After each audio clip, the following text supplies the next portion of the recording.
Good afternoon, everyone. This is Nathan Ritz of the Greater Des Moines Partnership. I am Director of Talent Development here, and I also run the Greater Des Moines Partnership's Diversity and Inclusion Council. We do have a subcommittee of council members that help us to put together a series of webinars, and this is one that we're very excited to bring you. It started off with one of our Diversity and Inclusion Roundtables back in February, and we had such great response from that there was an appetite for even more. So if you were at that session and you're attending this, it will be a little bit different perspective. We're going to teach you, instead of just having the courageous conversations within that roundtable setting per se, we're going to teach you a little bit of how you can implement this within your workplaces. And so we actually have Marta Codina with us. She is a 36-year veteran of the financial services industry. She started her career as a teller during high school in Houston, Texas. So Marta moved to Iowa in 1994. Marta currently serves as Regional Banking Area President for Wells Fargo Bank. So she is a native of Cuba and came to the United States as a refugee in the early 1960s with her parents. Her passion is around making a difference, primarily in the areas of early childhood development and diversity and inclusion. She is definitely somebody that I'm excited to learn from and look up to in our community, so I'm excited that you'll have this opportunity as well. With that, I'll hand it over to Marta, and she'll begin the facilitation. Wonderful. Oh, sorry, I do have one more note. You bet. If you do have questions, I am logged in underneath my colleague's sign-in, so it's Meg Schneider. So this is Nathan Ritz, don't get confused. You can chat with me directly, or there is an icon where you could raise your hand and I'll send you a message as well, and that's how we'll handle any questions throughout the time. All right, now to Marta. Great. Well, thank you, everyone, and thank you again for having me today and for taking this lunch hour today on this rainy day to listen in on perhaps maybe some ideas on how you might be able to take this back into your workplace. I do think it's a little ironic. I'm glad we were in demand in February, but I think it's kind of funny that we're having a webinar today about having conversations, but it's one-sided. So you get to listen to me about having conversations. So we're going to do I'm going to do my best here, and my goal today is to really give you some tools on how we have used this within my company at Wells Fargo, and perhaps some framework on how you might adapt something like this in your workplace. So the topic today is around courageous conversations, and I try to share with everyone that I run across, if there's ever a time for us to focus on conversations, it's in this environment that we have today with what's going on in our world. And there are a lot of feelings, there's a lot of emotion out there that occur not just in the D&I space, but just occur with things are very highly charged in our world today, as you can see in the news every single day. So allowing team members and allowing not just your team members, but people around you to feel comfortable in having conversations can help us all. So I'm going to cover a little bit today, and Nathan's going to drive my slides for me here, so if we can go to the next slide. We're going to talk about, I'm going to share with you a little bit of background around what courageous conversations are. We'll talk a little bit about the whys behind them. We'll talk about some of the benefits. And then we're going to move into how we really have those, how we teach maybe some of the fundamentals. Again, these are some best practices that we've used, that I personally use in my day-to-day environment, on how we can identify some non-inclusive behaviors, and then more importantly, how we address them and how we engage in conversation. So this isn't about telling, this is really about how we engage in conversations. I'll share with you a little bit of how we approach it from a practice setting. So if any of you are in teams or in your companies where you want to do this virtually versus in small groups, there are ways that we can approach that, and I'll share with you some of the experiences that I've had and what's worked. And then we'll end by debriefing a little bit, and one of the things I always like to do is end by saying, what's going to be your do? So what's going to be your takeaway after you go through this today? So obviously I won't be hearing from you, but I would love to have each of you think through how you take this forward and what how you move it forward within your workplace.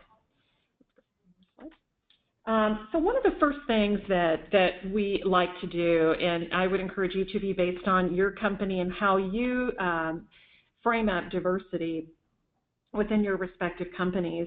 We happen to use a diversity dimensions chart. This is ingrained in all of our diversity training. It really helps us all figure out, kind of getting in the same language. So this happens to be our tool. We use what's called our diversity dimensions. So pulling in on whatever tool it is that you use to define your D&I framework at your company would be important. In this particular slide and the wheel that you're seeing, the inner circle are really those dimensions of diversity that we can't change, right? I wish I could change my age, but I can't. I can have some good plastic surgery, but I can't change my age.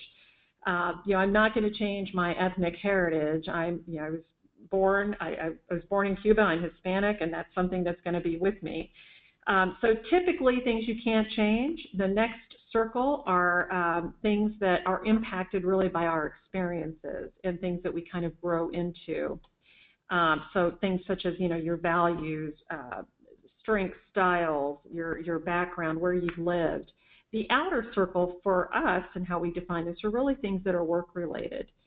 So as I think about diversity, I always think about honoring differences, right? Honoring is the key word. How do we understand and then honor those differences? And the only way to do that is by learning more about them. So, your time with the company, the kind of job you're in, do you work remotely, do you work in a team?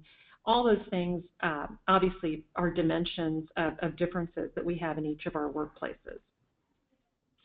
We did just have a question pop up real quick about the slides. Yep. And we will have these posted on our website along with a recording of this webinar as well. So if you love it and want to share it with your colleagues and friends, which I hope you do, the video recording plus the slides as a separate PDF document will both be available online. Great. I could go viral, you're telling me. You could. Wow. Okay.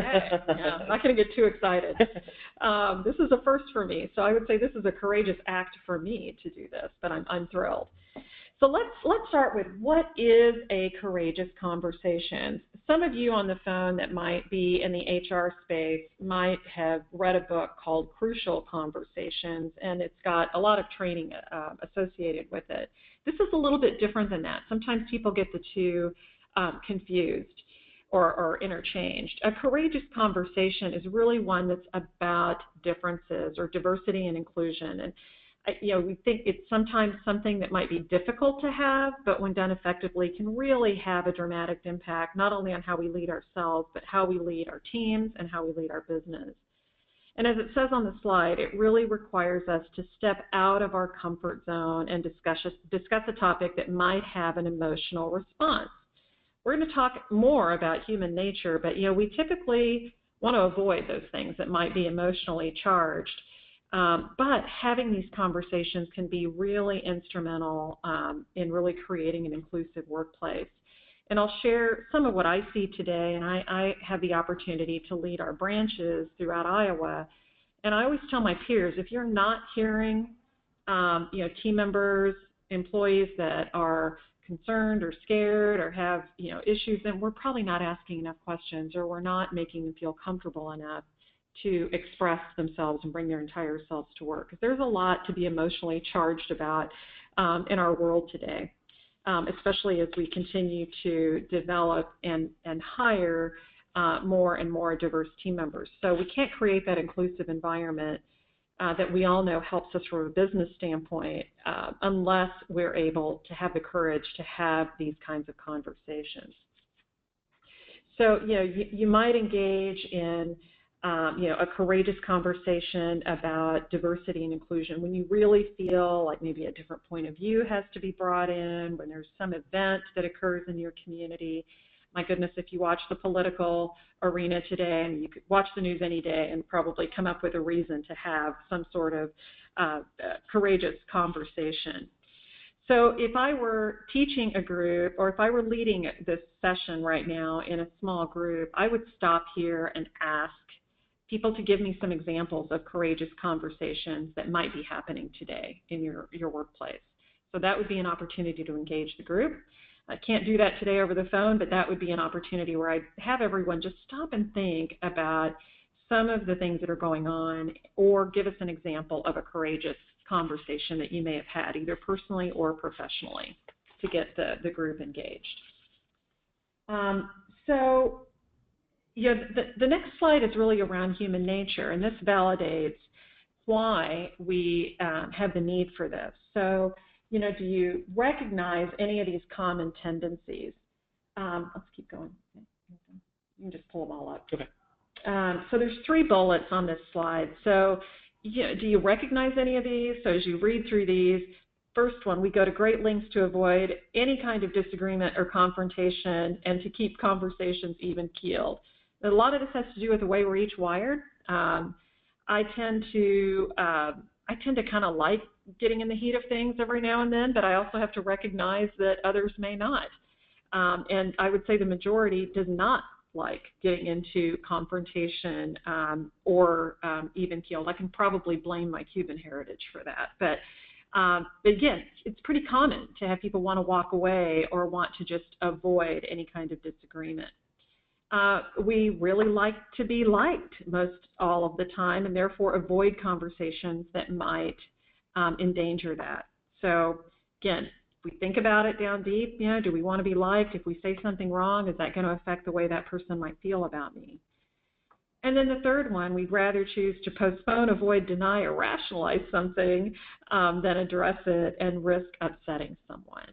So all of you might be looking at these, and you might identify with 1, 2, or all 3 of them. But I guarantee you that in your teams, it's pretty common. So it's a good opportunity to just recognize what some of our human tendencies are. So why courageous conversations?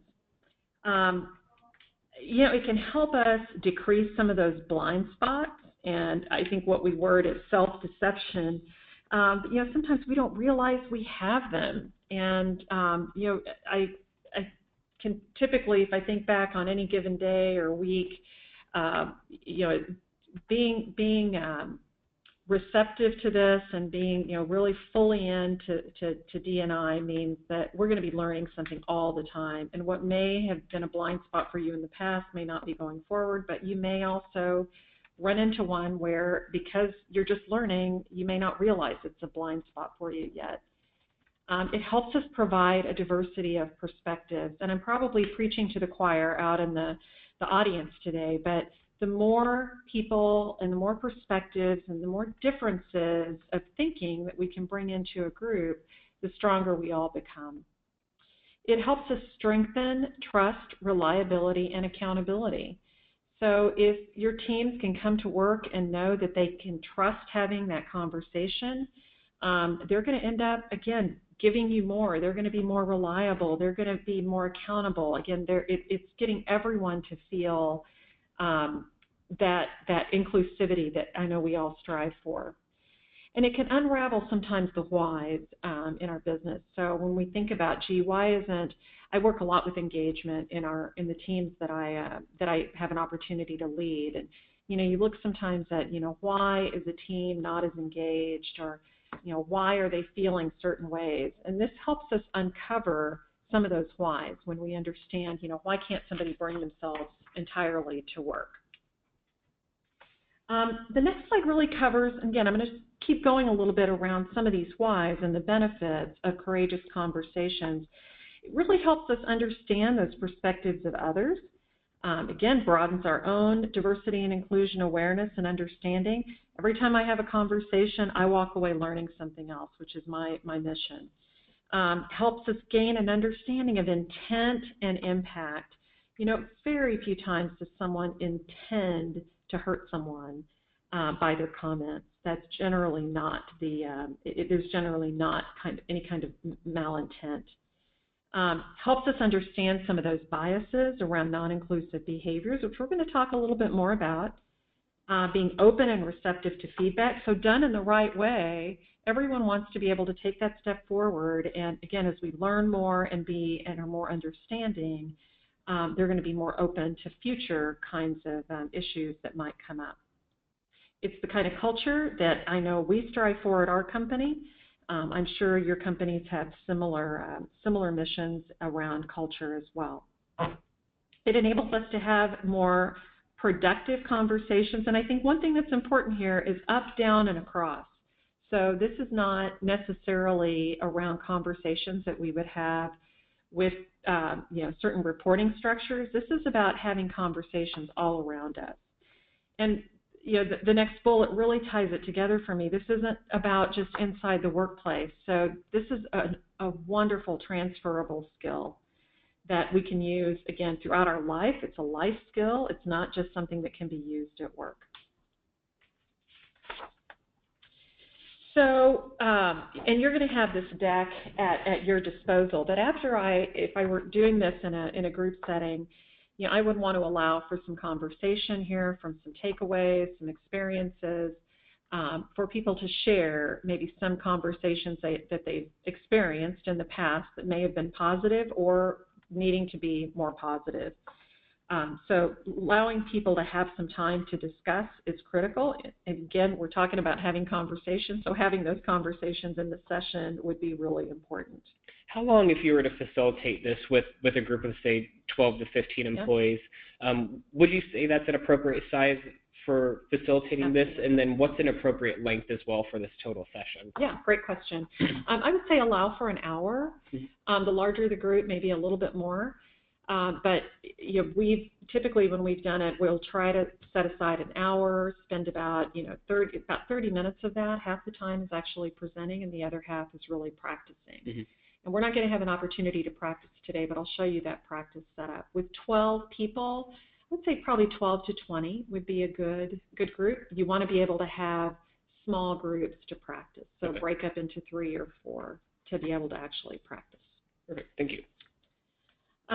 So you're going to have the deck. The next slide is actually going to take us through, and I mentioned it's important to teach how do we recognize non-inclusive behaviors. And again, sometimes I mentioned we don't intend to do these things, but sometimes it happens, and getting everyone on the same page around the recognition of some non-inclusive behaviors is important. I know at Wells Fargo we teach this in some of our other diversity classes, but when we're having conversations around courageous conversations, it's important to remind everyone of non-inclusive behaviors. So if you are using something at your company that may be similar, I would say it's a good time to reinforce whatever foundational learning you've already put in place. So for us, the first reminder is around minimizing differences.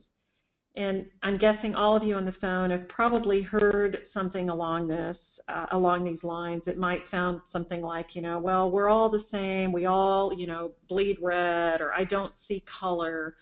We're all part of the human race. So sometimes minimizing the fact that we're different can be non-inclusive.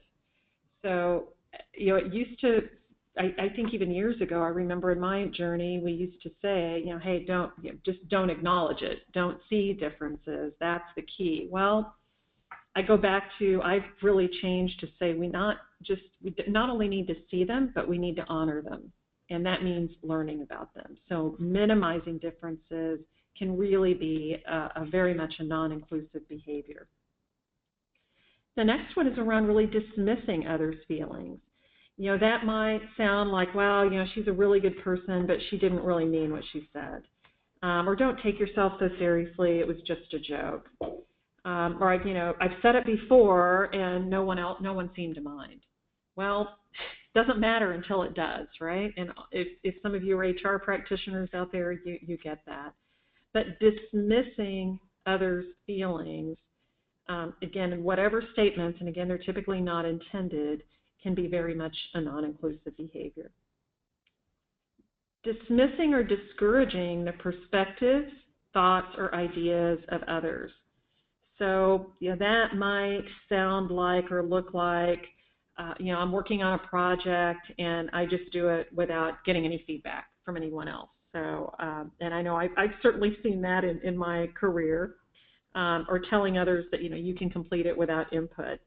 So not inviting others' perspectives into that conversation or into whatever planning can be a non-inclusive behavior. Projecting stereotypes into specific diversity dimensions. So again, whatever process you use to teach around diversity and inclusion, go back to what are some of those dimensions and, think about comments that, might be stereotypical, that again are non-inclusive. So it might be, well, for a woman, you certainly, aren't too emotional, or it might sound like, well, you don't act like most, blah blah blah. I sometimes hear, wow, you don't come across as you're Hispanic, or you don't have an accent, or whatever it might be. So again, thinking about that, how we project those stereotypes around some of those specific diversity dimensions, and that's a whole conversation that your group, whatever group you're facilitating, I'm sure could jump into as a good reminder around that. I found when facilitating things like this where you need to have those open and honest conversations, that sometimes starting off with a bit of an icebreaker around those common stereotypes, it's usually a little slow starting, but once the ball rolls, it really rolls. It does. And as long as you're really managing that environment and, it's a productive conversation, it usually does help bring out deeper levels of conversation as well. Sometimes you might, learn about something that might sound dismissive or might be a stereotype that you had never thought of. True. So it's good. So yeah, great add. One of the other non-inclusive behaviors, and this is something that I certainly deal with around schedule differences. It may seem minor, but when planning meetings or events, or being sensitive to that, we work across all of our time zones. Well, when I have a meeting that's a call, that might be someone in California, and I've got a call at 6 o'clock in the evening when I have to go pick up my son, that's a non-inclusive behavior. So again, just reminding everyone of some of these things that sometimes happen, again, not intended, but considering, how can we get beyond this, or how can we, again, consider the opinions of others to be able to address some of those non-inclusive behaviors. And again, failing to consider, and I think I touched on this, failing to consider those multiple perspectives. So this is a little different than the prior one, when you might dismiss others' perspectives, but this might be failing to even consider getting multiple perspectives when making a decision. Again, the more that we do that, the more that we can show that we're honoring those differences and valuing them and bringing them to the table. The next slide is around addressing non-inclusive behaviors. So this gets us into really planning what those conversations might sound like when we're needing to address that non-inclusive behavior. One idea for this too, as you're thinking about how to take this into your workforce, is you could even have a panel kind of discussion as well, or bring different perspectives out with some sort of a panel group. So that's an idea. The first step in addressing non-inclusive behaviors is really planning that conversation. So who's that conversation going to be with? Is it another team member? Is it your manager? Is it a peer? Is it another manager in a different group? And really plan accordingly based on where that needs to take place. Consider asking someone that you trust on how to approach that conversation. Someone that might know that individual perhaps better than you, or knowing what some of the hot buttons are going to be, or some of those red flags. Or reaching out to someone in an HR advisor or professional as well, to help them get prepared to handle any resistance that they might uncover. So planning is really important. And if something's bothering you about something that you heard, taking the time to plan is going to diffuse some of that emotion that you might have going into it. Then asking for permission to have the conversation. I know there's nothing worse than getting blindsided sometimes. So to really set this up appropriately, you want to ask permission to have the conversation. And in your groups, as we get further in, when you would get into that practice time, that's a great way to actually, how do I approach having a conversation? How would I go around asking permission? Sharing and describing the behavior and impact. This is something that I really take to heart in all coaching, right? So if you can't describe the behavior, so name the behavior, be able to quote when you said this or when I heard this, this is the impact that it may have had. Let's go back one slide. Yeah, I think it's back. There we go. So I'm still on sharing the behavior impact. That's all right. I moved forward. You're fine. So it might, sound like, when, you rolled your eyes during so-and-so's comment, it really made me feel uncomfortable, and I'm, concerned that he might perceive that his opinion wasn't valued. Or, you may not be aware that the joke that you shared was offensive to me, and it may have been to others in a meeting. So being able to share and describe that behavior and what impact it had is really important. The next is check for clarity and understanding. So if you think about the steps here involved in addressing them, checking for, does this make sense to you? Do you need further explanation, or how does this sound? So again, checking for understanding. And the final piece is determine how you're going to work together for a mutually beneficial solution. So this might include, making amends to others that may have been impacted by the behavior. So I'll give you an example that we use. So now that you realize the impact of your behavior on the team, let's talk about how we can move forward. What ideas do you have to address that behavior and really make amends on how we move forward with the team? What could you do differently in the future to be more inclusive? So that's an example of how perhaps that might sound. Right, now we can move on to the next slide. So, as we think about leading inclusively, I really like this slide because it really helps your group that you might be sharing this with talk about, be able to relate to. It really starts with me. It starts with me personally. Do I lean into, I need to lean into discomfort. I need to accept responsibility. I really need to model respect. Be flexible and open to differences. And, we're in a very polarized society today in many regards. And, we have to respect the fact that we have differences, and that's okay. We can't just make it a mission to get everybody on, our side of a particular story. It's about coming together and understanding and honoring those differences. Having those courageous conversations, and building that cultural competence within your organizations. So it starts with me as an individual, and it shows again that I value and respect differences. When you think about leading a team, so if you're a manager, how do I recognize and reward inclusiveness? So that means I've got to be watching for it, right? So I have to observe that behavior taking place, that language. I have to watch the emotions around you. I know when I walk into a particular branch or a team, I can tell immediately. Again, I can see those behaviors. I can see the fact that they work together, that they learn from each other, and that they leverage each other's differences.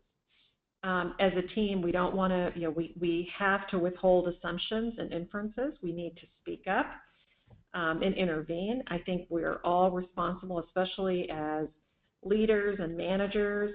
If we don't speak up and talk about it, again, we're not fostering that kind of environment around inclusivity.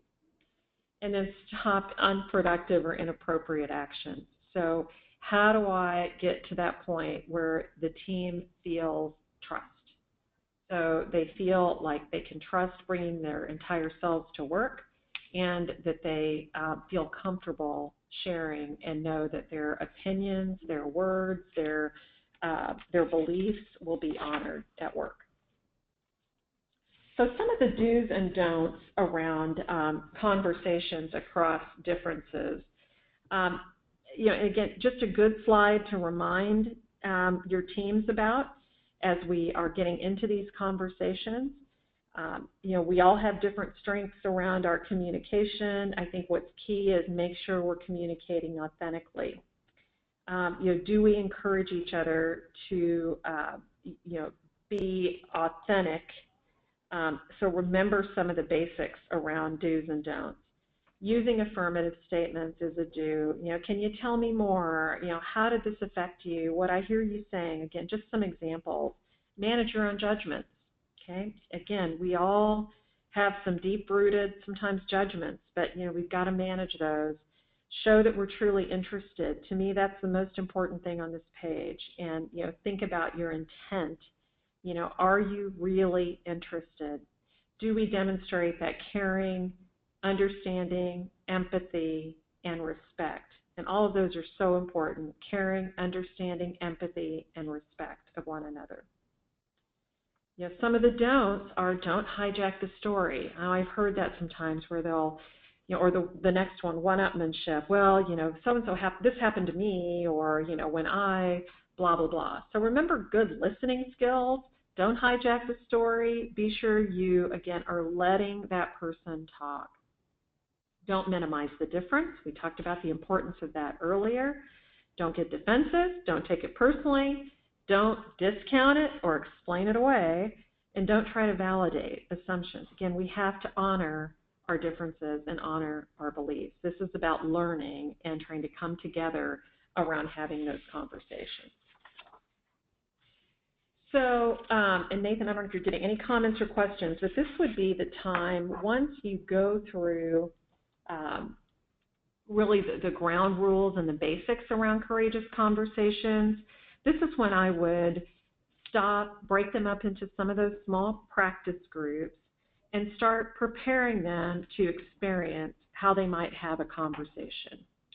I'm going to go through some scenarios that, again, I would encourage all of you to adapt. I'm going to share some of the ones that we've personally used.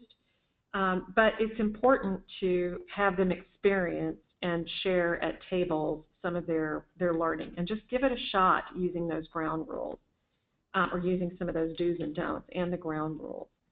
So the ground rules for approaching a discussion, let's move into that next slide. The ground rules are pretty simple. Confidential. Again, we want to be courageous.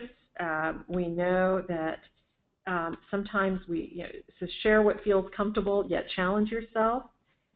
We realize that sometimes things can be difficult. They, again, can be emotionally charged. So share what feels comfortable.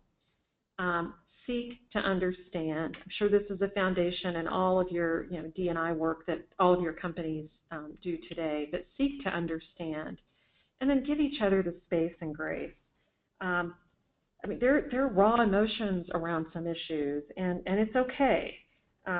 Here's where you can work on really expressing that culture around caring, empathizing, and really connecting with one another.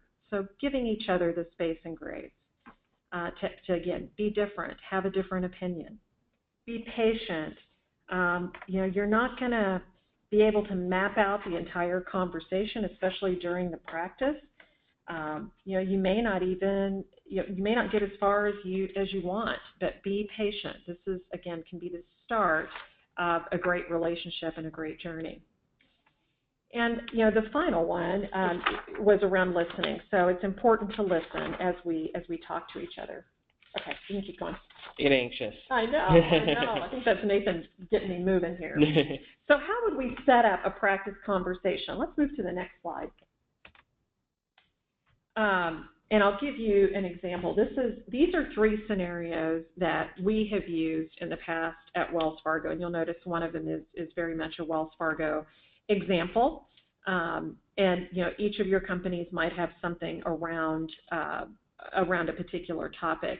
When we did the multicultural, or when we did the D&I roundtable in February, we actually used 4 scenarios because we had a group of about 150 people. So it was a very large group. And we used really a scenario that was around Black Lives Matter. We used a scenario around immigration. We did use a scenario around, I think, the women's walk that had just occurred, and maybe some dissension that had taken place in a work team around someone making a comment about being off work for the women's walk. Why do they get to do this? And then we used another example about 2 team members, or a manager walking into 2 team members arguing about some of the legislation around transgender piece run the bathroom situation in North Carolina. So it could be anything that's going on. So I would encourage you to think through scenarios that might be relevant to things that you're facing in your workplace or things that team members want to talk about.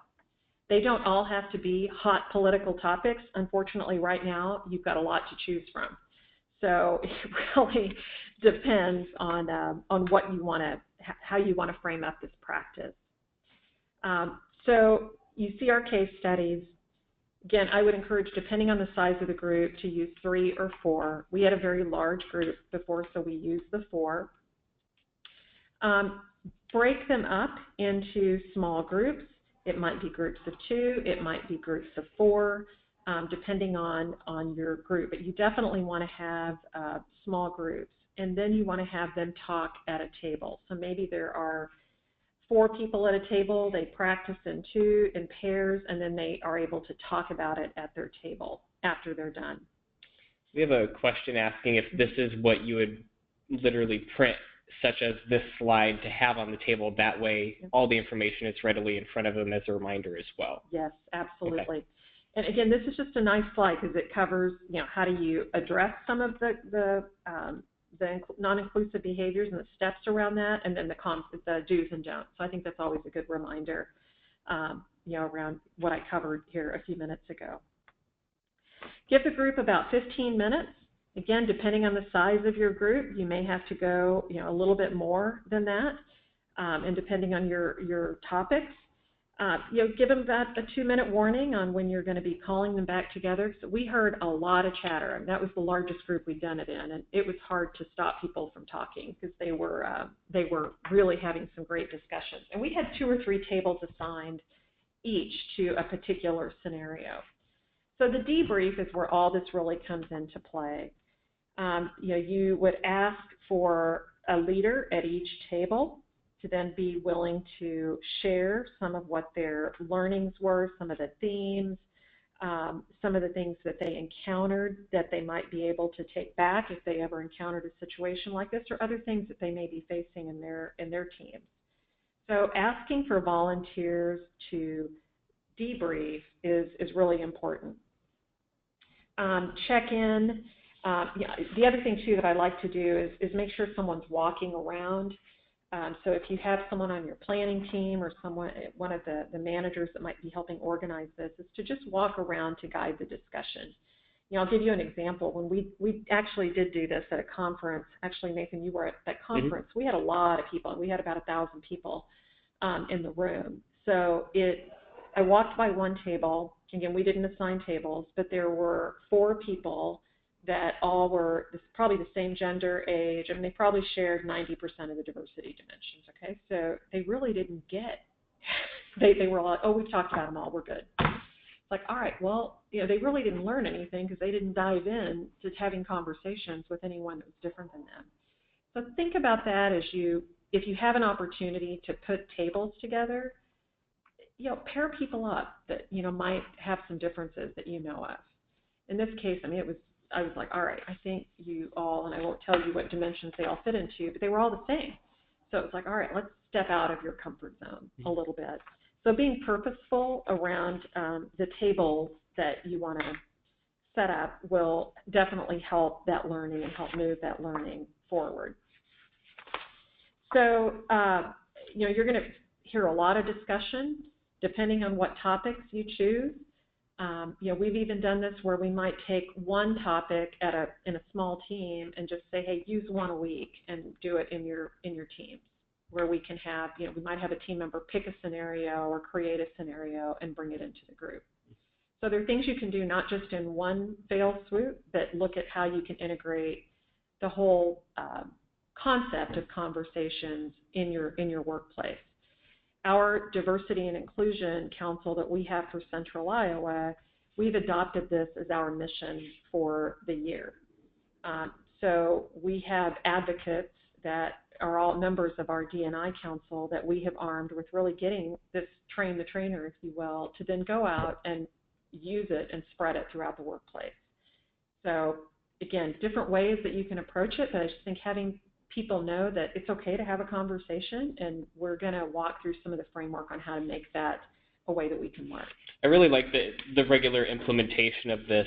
I know when I was at the Wells Fargo conference, I sat at a table of varied team members from different parts of the Wells Fargo businesses, and we started talking about one scenario, and one of the team members said, I have a real scenario. Do you mind if we talk about that? And so we were all kind of like, oh, okay, we're not sure, but then it did lead to great meaty discussion of a real-life scenario where she faced something and she knew what she had done, but she wanted to hear what the table would have done in that scenario to, I don't know if it's more validation or backing up her decision, but it was a great conversation because there were so many different levels from straight up and down within the organization, but across the Wells Fargo businesses as well.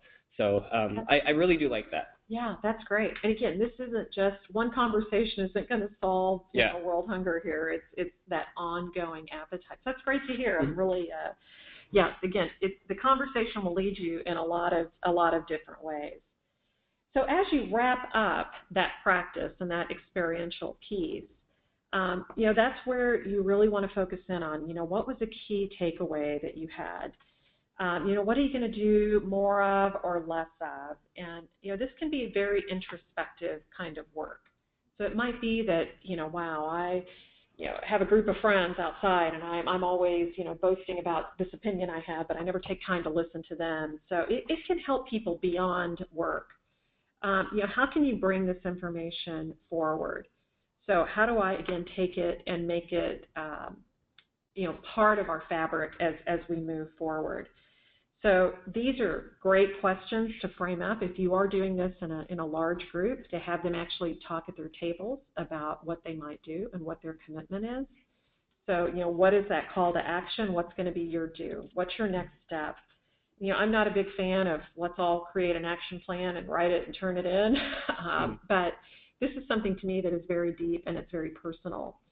So again, that call to action at a very personal level. And if you're talking to managers and asking them how to move it forward in their organization, that's a great time for them to brainstorm how they might take this further. And then again, any Q&A that might come up in your group, always make sure that you're posing that. But it's a great way to get people to speak up at the end. I always end, and I'll share this quote with you. I used it when we were at the Diversity Roundtable, but, this is around courage. And a lot of things we do all the time, require a lot of courage, whether we think so or not. And sometimes, like I said, we're not going to solve all the issues, but we're going to make a little bit of progress. So I want to read this quote. Courage doesn't always roar. Sometimes courage is the little voice at the end of the day that says, I'll try again tomorrow. So every little bit helps. And the more that we can encourage our team members to face that courage and have conversations, the better we're all going to become. So that is really how we frame it up. You've got the tool in terms of the slides that we've used. Again, I would encourage you to make this your own. It doesn't have to all be the same, but again, the concept of just encouraging conversations and stepping in out of our comfort zone is what we're finding can be very helpful. I think with this, we were really hoping to hand you a bit of a template that you could then, as Marta said, make it your own. And nothing's going to be a direct copy and paste because every organization is going to be a completely different corporate culture, and you're each going to be entering this journey at different points.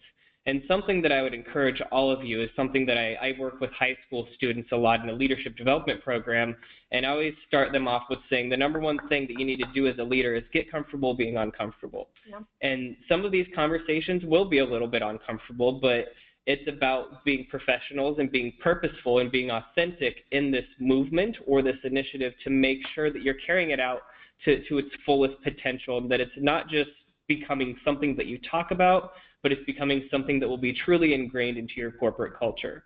And so I guess that would be my takeaway that I would pass on to all of you as well. I did just send a chat to the entire audience, letting them know that this is a perfect time for questions. I know that it does take a little bit of time for you to type them out, so we'll hang on for just a couple more moments here. If you do have other topics that you would like to see as webinars, you can feel free to email those to me. My email is n as in Nathan Ritz, R-I-T-Z, at dsmpartnership.com. And you could send those to me at any time, connect with me. You could also find me on LinkedIn as well if that's an easier way for you to communicate with people. Send me questions, concerns, anything at any time, and I will try to do my best to see if we can get those put onto our agenda.